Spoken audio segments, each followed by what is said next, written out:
বউ যে চলে গেছে সেই পুরুষটাকে যদি আপনি জিজ্ঞেস করেন আপনার বউ কি জন্য গেছে, আপনি কি তারে কষ্টে অবহেলায় বা অভাবে রেখেছিলেন, সেই পুরুষটা জবাব দিবে না, তারে পরিপূর্ণ টাকা পয়সা সবকিছু আমি দিয়েছি, তার সাথে কোনো ত্রুটি রাখি নাই, তারপর সে আমার চলে গেছে বাচ্চা রাইখা বা 2-3 বছর সংসার করে মায়ায় জড়িয়ে তারপর চলে গেছে। কি জন্য গেছে?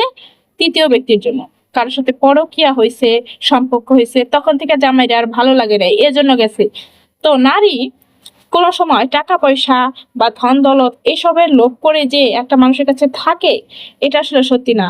আসল সত্যিটা হচ্ছে তার ভালোবাসার অভাব। যদি জামাইটা যে কোনো একটা সাধারণ বিষয় ভালোবাসা বা কথার সাথে পড়ে নাই, বা কথার কোনো মূল্য দিতেছে না, কথার কোনো দাম দিতেছে না, কথায় কান্না করতেছে, টাকা পয়সা ধন দৌলত সবকিছু দিছে, কোনো খাবার দাবার টাকা পয়সা নাই, কিন্তু তার কথা রাখে নাই, তার কথা শুনে নাই, তখন সেই বউটা করে কি অন্যজনের সাথে রিলেশনে জড়ায়, তৃতীয় ব্যক্তি যার নাম। তো ভিডিওটা ভালো লাগলে শেয়ার করবে।